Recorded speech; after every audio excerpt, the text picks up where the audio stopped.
Hello function family, welcome back to the my channel. David CEO का next part start करते हैं। पिछले part में हम लोगों ने देखा था कि जहान ने ईबो को थप्पड़ मारा था।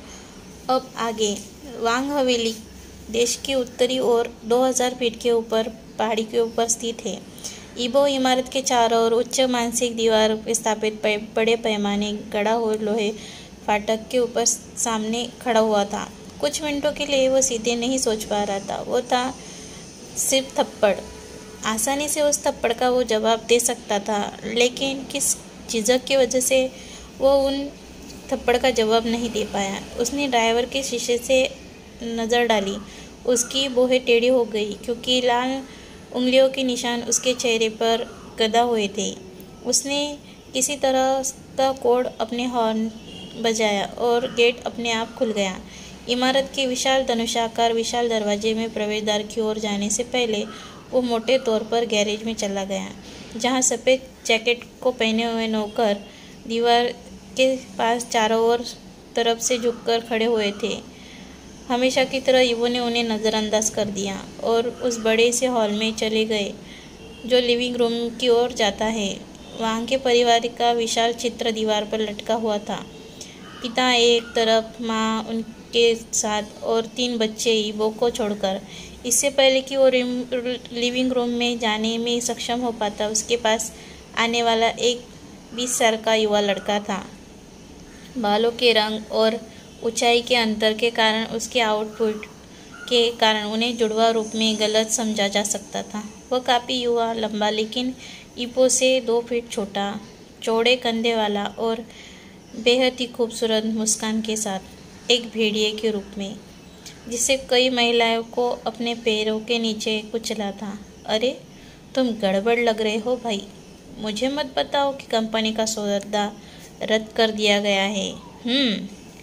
ईबो ने एक शब्द नहीं बोला। आप इसके बारे में बात नहीं करने जा रहे हैं। युवक कामयाब रहा।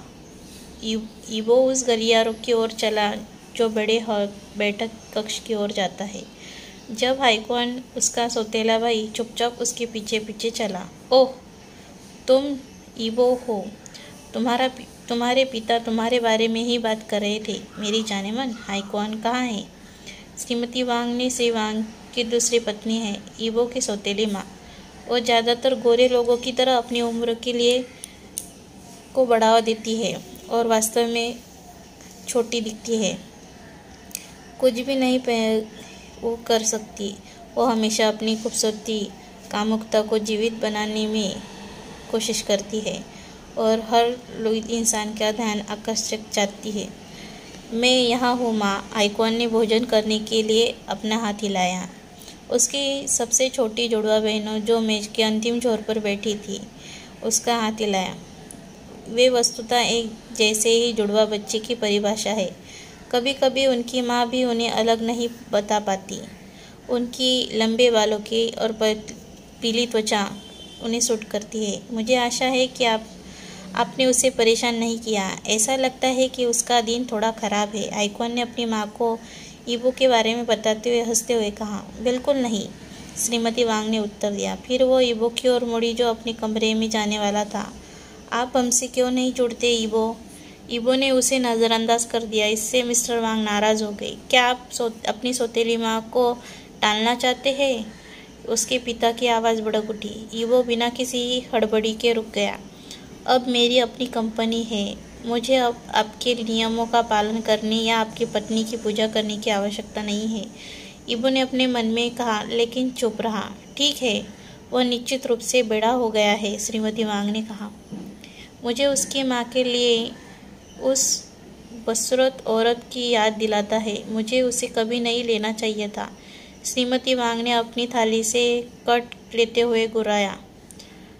चलो मत हनी, ऐसा मत कहो। लेकिन माँ की इस हरकत से मैं तुमसे सहमत हूँ। ईबो को छोड़कर सभी हंसने लगे। हाइकॉन जोर से हंसा। उसके मुंह पर हाथ ढक लिया और सिर हिला दिया। ईबो ठंडेपन से उसकी ओर मुड़ा। आप श्री वांग को जानते हैं। आप वास्तव में एक ही वाक्य बार बार उपयोग करने से बेहतर कर सकते हैं। आप मुझसे अंदर नहीं ले जाना चाहते और न ही यह सब। मैंने कभी भी आपके परिवार का हिस्सा बनने या भीख नहीं मांगी है। इससे भी महत्वपूर्ण बात यह है कि आपका झटका देना बंद करें। इवो गिक ने धमाका किया और लिविंग रूम से निकलकर अपने अपार्टमेंट की ओर चल लिया। करीब से देखने पर हाईक्वान ने उस शब्दों को कहते हुए अपने हाथों को गुस्से में कांपते हुए देखा और अपने अपमान को देखकर मुस्कुराया। एक अभिनेता होना चाहिए था। वह काफ़ी कुशल है, लेकिन यह सुनिश्चित रूप से उसके विपरीत है। वह आमतौर पर शब्दों के प्रति संवेदनशील नहीं है। उसके साथ क्या हुआ है? हाईक्वान ने उसके मन में बहस की। इवो के बयान के बाद मिस्टर वांग आग बबूला हो गए। तुम छोटे दोगले। हनी, बस उसे रहने दो, वह काफ़ी टूट चुका है। श्रीमती वांग ने उसके हाथ के पिछले हिस्से पर हल्की सी तपकी देकर उसे शांत करते हुए कहा, यह आपके उत्तराधिकारी स्पष्ट पिता के लिए एक कठोर है। हाईक्वान ने कहा और मेज़ पर चला गया। एक नौकरानी ने उसे ने कुर्सी खींची और वो अपने चेहरे पर एक भ्रूमंग के साथ बैठ गया। यह जानकर कि उसके पिता ने उल्लेख करने के बाद इवो वांग परिवार के लिए उत्तराधिकारी माना जाता था। वारिस स्पष्ट रूप से उस छोटे कमीने श्री वांग ने हार्दिक खांसी के साथ छाप दिया। हाँ, तुम जाओ हनी, इसे आसान प्रिय ले लो। श्रीमती वांग ने उन्हें एक गिलास पानी दिया। धन्यवाद हनी, मिस्टर वांग ने बुदबुदाया और उसने पानी का ग्लास ले लिया। श्रीमती वांग और हाईक्वान ने नज़रों का आदान प्रदान किया, जैसे कि उन्होंने एक दूसरे को एक संदेश दिया हो, उस योजना का संदेश जिस पर वे पहले सहमत हो चुके हैं। वांग परिवार का विरासत से इवो को बिठाने की योजना। हाईक्वान ने उन्हें आगे बढ़ने का संकेत दिया। श्रीमती वांग ने सांकेतिक रूप से सिर हिलाया और घबराहट में अपने बाल नोच लिए। फिर तुम उसकी जगह क्यों नहीं ले लेते प्रिया? तुम चिल्लाते रहते हो और ऐसा जताते हो कि तुम सच में उससे नफरत करते हो, फिर भी तुम उससे सब कुछ देने की योजना बना रहे हो। चलो उस इमली के बारे में बात नहीं करते। श्री वांग ने चर्चा को बीच में ही रोक दिया। हाईक्वान अपने चेहरे पर निराशा स्पष्ट से दिखाई दे रही थी। उसे गुस्से में टेबल के नीचे अपने मुक्का कुचल दिया। वह खड़ा हुआ और ज़बरदस्ती मुस्कुराया। क्षमा करें पिताजी, माँ। श्रीमती वांग ने उस पर सिर हिलाया और वह भोजन कक्ष से निकलकर इवो के अपार्टमेंट की ओर बढ़ गया। उसने इवो के कमरे का दरवाज़ा खोला और उसे आईने में घूरते हुए अपने लाल गाल की जांच करते हुए पाया। तुम्हारे जैसे नीडर किसी ने थप्पड़ मारा? वो मुस्कुराया। आप यहाँ क्या कर रहे हैं? इवो की गहरी आवाज़ उसे चुभती है। चलो एक बार अपने भाई के लिए आसान हो जाओ, हाईक्वान ने कहा। दरवाजे पर झुककर उसने अपने हाथ मोड़े हुए थे और मोटे तौर पर मुस्कुरा रहे थे। इवो उसके पास गया और दरवाजे की ओर इशारा किया। उसका पीला चेहरा लाल और खुरदरा था। मुझे अपनी कंपनी नहीं चाहिए, उसने आवाज़ दी। न तो मैं तुम्हें इवो से घृणा करता हूँ। तुम्हें मुझसे पहले कभी पैदा नहीं होना चाहिए था। हमारे परिवार तुम्हारे बिना परिपूर्ण होता। मेरे पास यह सब होता। और क्या मैंने आपको हर बार यह स्पष्ट नहीं किया था कि इसे अपने छोटे से बेवकूफ़ दिमाग में डाल दे? आप यह सब प्राप्त कर सकते हैं, जैसे कपड़े पहनना और मेरे जैसा बनना। हास्यास्पद है। एक नया जीवन झटका खोजे, जो कुछ भी ले। क्या आपको लगता है कि यह मेरे लिए महत्वपूर्ण है? यह मेरा काम नहीं है। दुर्भाग्य से यह है। हाईक्वान ने मुस्कुराते हुए उसे घूरते हुए कहा। अब तक उसे इतनी बात करने का मौका नहीं मिला था। उस कंपनी में कुछ हुआ होगा, उसने सोचा। कि फिर उसने इवो के चेहरे पर एक निशान देखा और करीब से देखने पर उसने अपने गाल पर एक छोटी सी हथेली का निशान पाया। किसने किया है यह? छोटे हाथ की मालकिन, क्या तुम्हें उसने मारा? छोटे हाथ के मालकिन, क्या उसने तुम्हें मारा है और तुम्हें इतना नरम बना दिया? ओह! इवो ने उसकी गर्दन पकड़ ली और उसे जोर से दीवार पर धकेल दिया। चोट बहुत बड़ी थी। हाईक्वान दर्द से करारा और अपने सौतेले भाई के अच्छी तरह से जानने के डर से उसकी आंखें फैल गई। उसने लड़ाई की तैयारी करने मुश्किल से निगल लिया। आप चाहते हैं कि मैं अपने आपको सॉफ्ट स्किल्स को दिखाऊं? वांग की पूरी दुनिया ले लो, मुझे परवाह नहीं है। अब अपनी लाश को इसी मिनट मेरे कमरे से बाहर निकालो। ईबो उसके कानों में चिल्लाया और उसे फर्श पर गिरने से पूरी तरह से गिरा दिया और फिर सीधे बाथरूम में चला गया। हैक्वान ने फर्श को लेटा हुआ तब तक मुस्कुरा रहा था जब तक कि ईबो बाथरूम नहीं गया। उसकी मुस्कान धीरे धीरे गायब हो गई। वो गुस्से से दीवार पर मुक्का मारता है और गुस्से से बाथरूम की तरफ देखता है।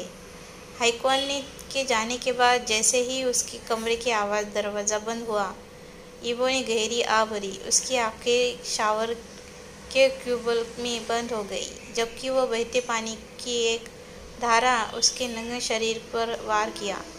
उसने कंपनी के दृश्य को विचार किया। उसने धीरे से अपनी आंखें खोली और दीवार पर लगे दर्पण को देखा। धीरे से अपने गालों को छुआ। पृथ्वी पर ऐसी मुझे थप्पड़ मारने की हिम्मत थी और मैंने उसे जाने क्यों दिया। कुछ मिनट के बाद उसने पानी की धारा को बंद करने के लिए नल बंद कर दिया और वह बाथरूम से बाहर निकल गया। वह अपने कमरे में गया। उसकी कमर पर एक तौलिया लिपटा हुआ था। उसने अपना फ़ोन उठाया और अपने डीएम के संदेश सूचनाओं की बाढ़ देखा।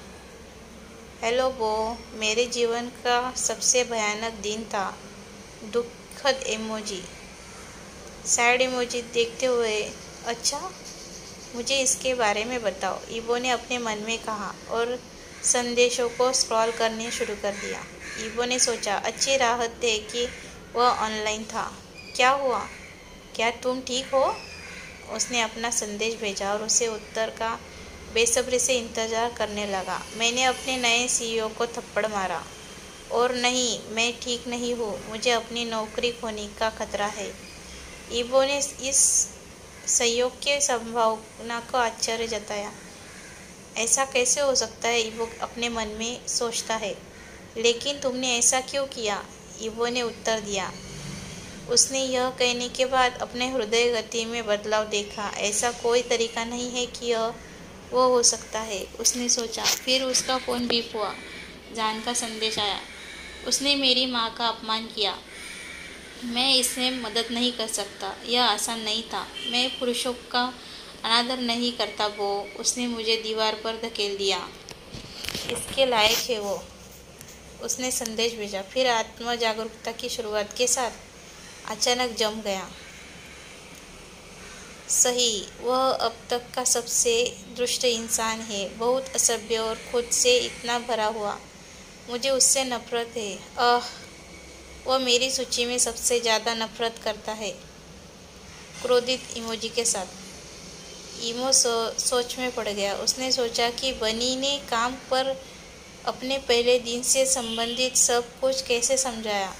यह पता लगाने का केवल एक ही तरीका था। बोबो, क्या तुम वहाँ हो? तुम कुछ बोल क्यों नहीं रहे हो? मुझे अभी गुस्सा आ रहा है। काश मैंने उसे दोनों गालों पर थप्पड़ मार दिया होता। बो, तुम जवाब क्यों नहीं दे रहे हो? बो, कृपया मुझसे बात करें, रोता इमोजी को भेजते हुए। मेरे सिर में अब बहुत कुछ चल रहा है। मैं तनावग्रस्त हूँ, उदास हूँ। आप ही है जो मुझे बेहतर बनाने में मदद कर सकते हैं।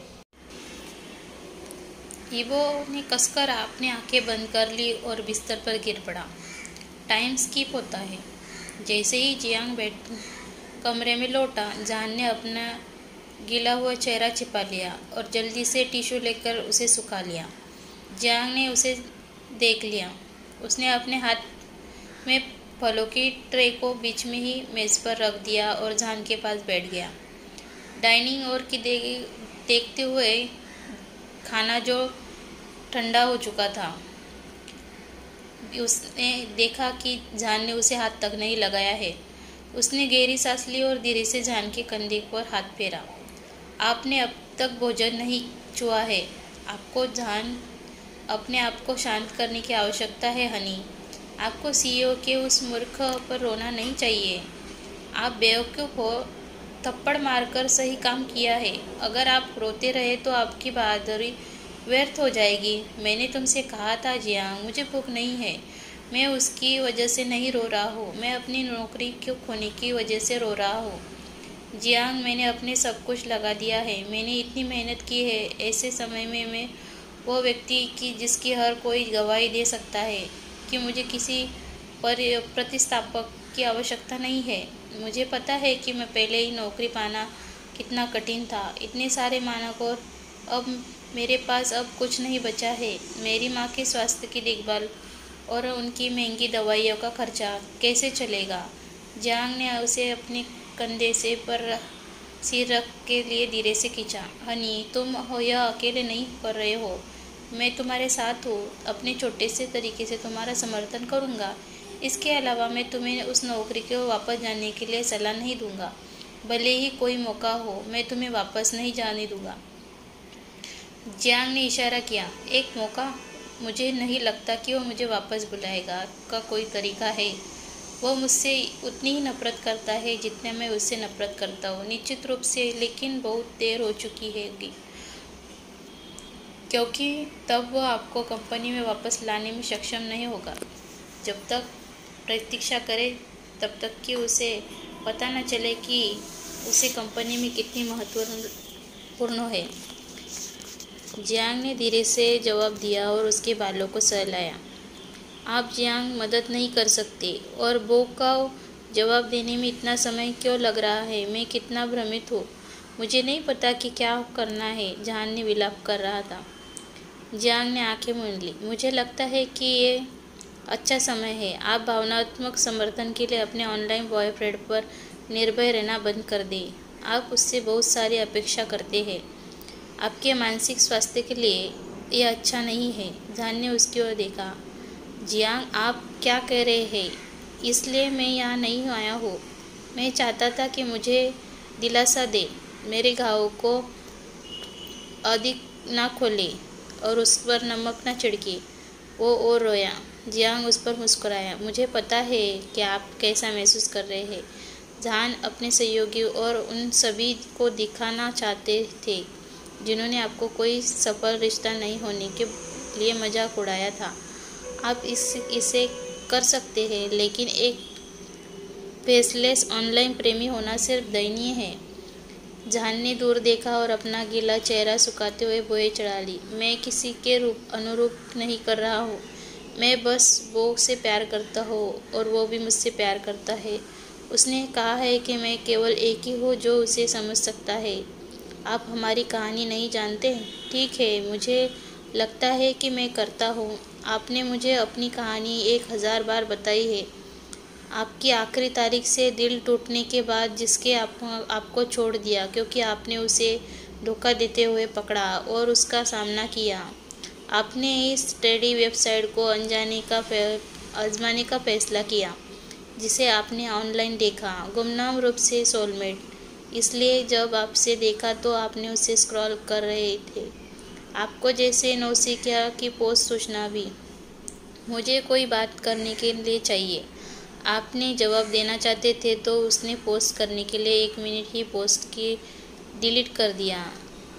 तब आपको यह महसूस हुआ कि आप मदद कर सकते हैं और उदास आत्मा के साथ निजी तौर पर बातचीत कर सकते हैं।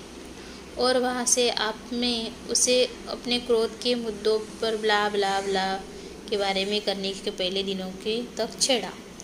तो आप लोगों को पता चला कि आप सोलमेट और प्यार हो गया। जियांग ने उपहास किया। जान ने झुंझलाहट भरी, थोड़ा निराश होकर उससे कहानी में कुछ महत्वपूर्ण पंक्तियों को याद किया। वह सब कुछ नहीं है, वह बुदबुदाया। मुझे सबसे अच्छा बताओ, क्या होगा अगर वह आपके सपनों का प्रकार नहीं है? क्या आप दोनों ने लोगों को कभी सोचा है कि कम से कम इन दिनों में से किसी एक से मिले, अपने आप को बेहतर तरीके से जाने? जान ने जोर से सिर हिलाया, चिल्लाया। वो और मैं, हम इस गहरे संबंधों को साझा करते हैं। उपस्थिति को कोई मायने नहीं रखती। किसी पुस्तक को उसके आवरण यानी कवर से नहीं पहचाना, बल्कि सामग्री से आके। और मुझ पर विश्वास करें, सामग्री मेरे लिए काफ़ी अच्छी है। जियांग ने कंधा उचकाया और जान के चेहरे पर पोंछने के लिए टेबल पर रखे बॉक्स से एक टिश्यू निकाला। ठीक है, अगर आप ऐसा कहते हैं तो अब कृपया कुछ खा लें। आप घंटों से रो रहे हैं। अगर आप इस पीले रंग के को देखते हुए घर जाते तो तुम्हारी माँ चिंता करने वाली है। मैं तब तक नहीं खा रहा हूँ जब तक वो जवाब नहीं देता, जान ने बचपन में फुसफुसाया। जोर से रोने के लिए, जियांग ने हताश में बोला। तभी उसकी फ़ोन की घंटी बजी। उसके पैंट की जेब से फ़ोन निकाला और जवाब दिया। ठीक है हाउशवान। उसने जान की तरफ देखा और सिर हिला दिया। ड्रामा क्वीन यहाँ खुद को मौत के घाट उतार रही है। 1 मिनट सुनने के बाद उसने उत्तर दिया। मैं उसे बता दूंगा। अलविदा। उसने फ़ोन काट दिया और जान की ओर मुड़ गया। आपने हाउसवान की कॉल को नज़रअंदाज क्यों किया? खैर, वो जानना चाहता है कि आप कैसे कर रहे हैं। उन्होंने कहा कि वो आपको नौकरी से निकालने के बारे में नए सीईओ के मन में बदलने की पूरी कोशिश करेंगे। वह वास्तव में आपकी परवाह करते हैं। जानने दोनों डेटिंग क्यों नहीं कर रहे हैं? उसने खाने के लिए फ्रूट ट्रे से सेब लाने के बारे में पूछा। तभी जान को मैसेज नोटिफिकेशन पॉप हुआ। उसने जल्दी से अपना फ़ोन लिया और उसे खोला। यह बॉस से था। हेलो बनी। तुमने मुझे चिंतित कर दिया। मैं डर गया था। तुमने सोचा था कि मैं कठोर था और अब मेरे साथ चाट नहीं करने का फैसला किया। जान ने जवाब दिया, अपने नाखूनों को चबाते हुए। वह अधीरता से टाइपिंग की सूचना को तब तक देखता रहा जब तक कि उसका संदेश नहीं मिल गया। मूर्खतापूर्ण मत सोच कहो। तुम ही वह व्यक्ति हो जिसकी मुझे बात करनी है। अब तुम्हारे बिना मेरी दुनिया की कल्पना मत करो। विश्व इमोजी। जान के गाल गुलाबी रंग के हो गए। जियांग ने देखा और हर विवरण प्राप्त करने के लिए सेब को धीरे धीरे चबाया। अपने दिन को बनी बनाने के बारे में क्या? बैंगनी दिल इमोजी। अपने ईबो ने विषय से बाहर कहा। एक शरारती इमोजी भेजता है। वास्तव में यह क्या है? जान ने जवाब दिया। एक तारीख। मैं आपको देखना चाहता हूँ बनी। चलो इसे वास्तविक बनाते हैं। यह आपके ऊपर है। हमारे लिए एक तारीख तय करें। एक लाल दिल वाला इमोजी। जान का दिल टूट पड़ा। उसने हथेली को पसीना तर गया। माथे पर पसीने की बूंदों के रूप में तापमान बढ़ गया। वास्तव में वो? असल में मुझे उचित तरीके से पूछने दो। क्या तुम मेरे साथ असली डेट पर जाना चाहते हो बनी? अरे हाँ, मैं करता हूँ। वह इतनी ज़ोर से चिल्लाया कि जियांग तुरंत मानसिक स्वास्थ्य के बारे में पूछना पड़ा। ईबो ने अपना फ़ोन बिस्तर पर गिरा दिया। वो आशा करता है कि वो जो सोच रहा है वो ना हो। उसका बनी वो इंसान ना हो जो भी वो सोच रहा है। मैं उन सभी से नफरत करता हूँ। मैं उनमें से हर एक से नफरत करता हूँ। उसने गर्म सांस ली और उसका दिल अब धड़क रहा था। फिर उसने फ़ोन पर कई बीप हुई। उसने यह नहीं देखने की ज़रूरत है। बिजनेस से जुड़े मैसेज के अलावा उसके पास शख्स था जो उसे मैसेज टॉर्चर करता था। बनी। वो खरा उठा और अपने चेहरे पर अपने हाथों से ढक लिया और अपने चारों ओर सब कुछ नरक की तरह परेशान कर रहा था। कसकर निकलते हुए उसने दरवाजे पर दस्तक सुनी। बिस्तर पर बैठ गया। दरवाज़ा खुल गया और अंदर ही अंदर शाप दिया। हाईक्वान के जाने के बाद वो आखिर दरवाज़ा बंद क्यों नहीं किया? हेलो बेटे। मिसेस वांग ने मुंह खोला और दरवाज़ा को धक्का दिया और दरवाज़ा अपने आप बंद हो गया। ईबो अपने पैरों पर खड़ा हो गया। उसके हाथ मुट्ठी में जकड़े हुए थे। मुझे याद है मैंने तुम्हें कमरे में प्रवेश करने की अनुमति नहीं दी थी। उसने करारा जवाब दिया। वो मुस्कुराई और अपने बेडरूम के गाउन को उतार दिया जिससे उसकी बॉडी दिख रही थी उजागर होने लगे। उसने निचले होठ को यौन रूप से काटते हुए और अपने स्तनों को उपले हथेली को सहलाते हुए, आपको अपनी मम्मी का नया उपहार कैसा लगा? आप एक बूढ़ी हग है। मुझे आपकी गंदगी और आपके लिपोस और प्लास्टिक के शरीर को देखने में कोई दिलचस्प इंटरेस्ट नहीं है। ईबो ने 2 टुकड़ों जवाब दिया। अभी भी गुस्से में है कि घंटों पहले क्या हुआ था? उसने उदास चेहरा बनाया। ईबो ने एक उपहासपूर्ण भौहें खींची। मेरे पिता यह सोचने के लिए बहुत मूर्ख है कि तुम पत्नी बनने के लिए काफ़ी अच्छी हो। तुम सिर्फ एक विकृत कुतिया हो। मिसेज वांग ज़बरदस्ती मुस्कुराई और उसकी आंखों में हिम्मत से देखा। ठीक है, मैं निश्चित रूप से आपकी माँ के लिए बेहतर हूँ। कोई माँ नहीं है, मेरी कोई माँ नहीं है। अब इस कमरे से छोड़ दो या मैं तुम्हें बता दूँ। उसकी आवाज़ गूंज उठी। हम दोनों जानते हैं कि यह संभव नहीं है। और घबराहट क्यों? मैं केवल यह जानना चाहता था कि मेरा बेटा नए वस्त्र को संग्रह के बारे में क्या सोचता है। मुझे यह ना बताए कि आपको अपनी माँ में देखकर रिएक्शन हुआ है।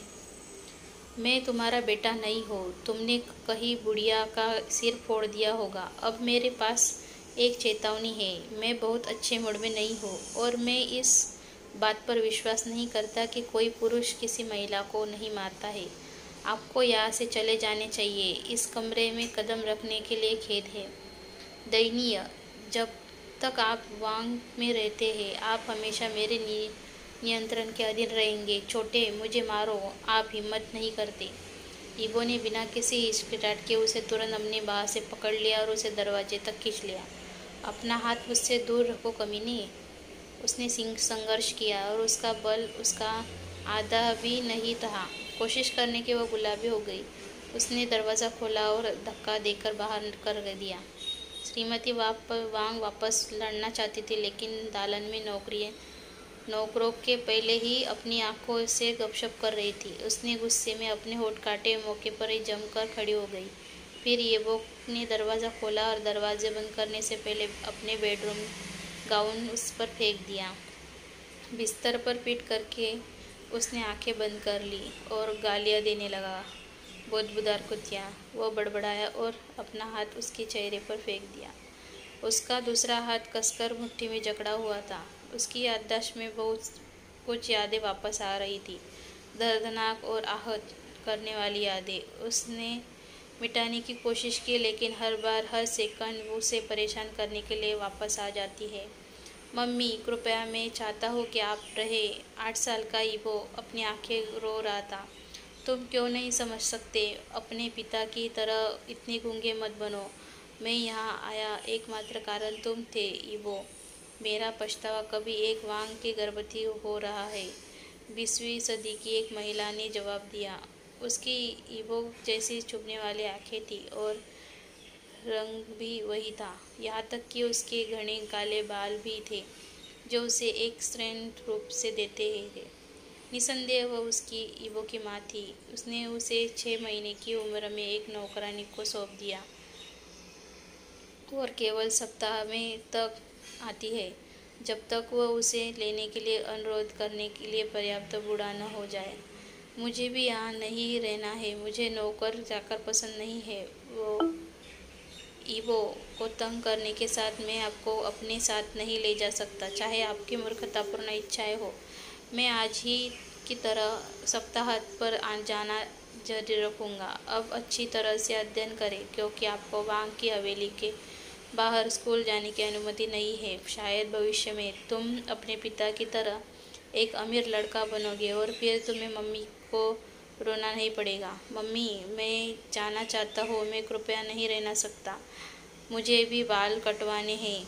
वह टूटे दिल वाले लड़के को छोड़कर कमरे से बाहर चली गई। कुछ मिनट बाद उसने अपने माता पिता को लड़ती सुना।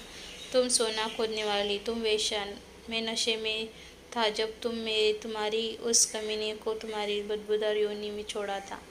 तुम उसे अपने साथ ले गए। वह मेरे लिए मर चुका है। मैं उसका पिता भी नहीं हूँ। आप उसके साथ जो चाहे कर, मुझे परवाह नहीं है। मेरे पास एक नया आदमी है।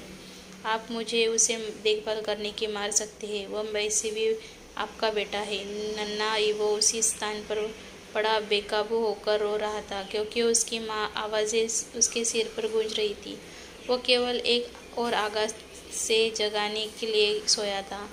जिस नौकरानी ने उसकी देखभाल करने और उसके घर पर स्कूल करने के लिए नियुक्त किया गया था,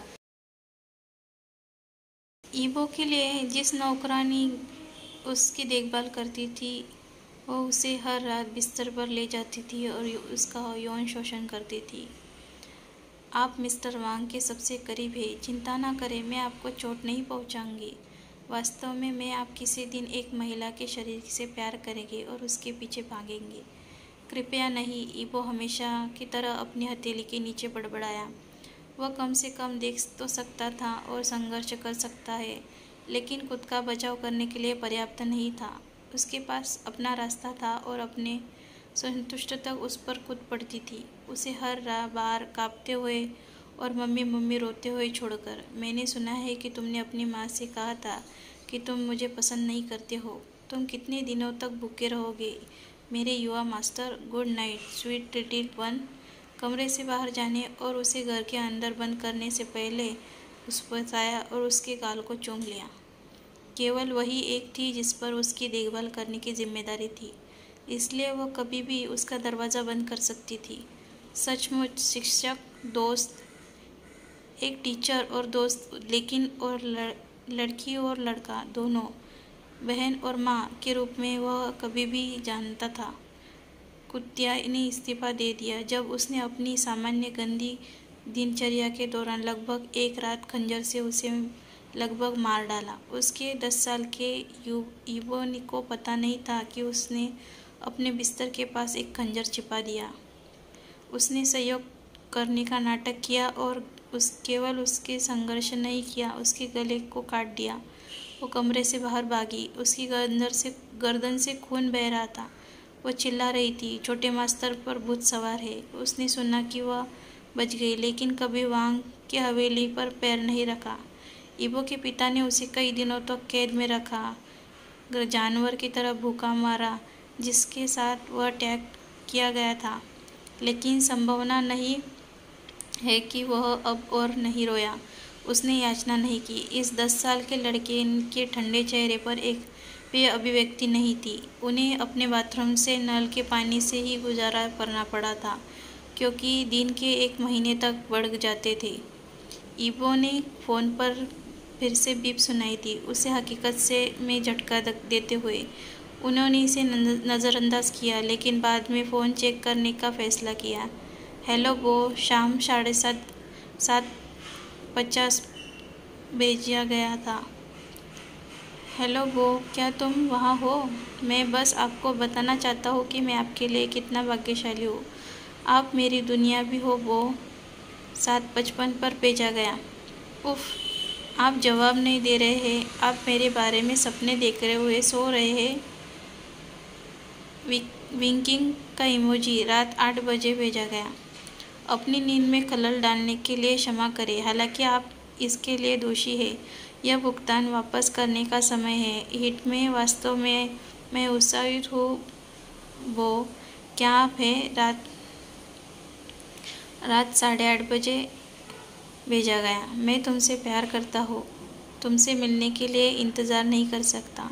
शुभ रात्रि वो। रात 10:01 पे भेजा गया। ईबो ने गहरी सांस ली और बुखार से भरी उंगलियों से टाइप किया। मैं भी। यह एक महान दिन होने जा रहा है। मीठे सपने। उसने जवाब दिया और अपने फ़ोन को बंद कर दिया और अपनी आंखें वापस कसकर बंद कर ली। उसने मुश्किल से निकल लिया। कैसी रहेगी उनकी डेट जानने के लिए मिलते हैं नेक्स्ट पार्ट में। Bye, thank you.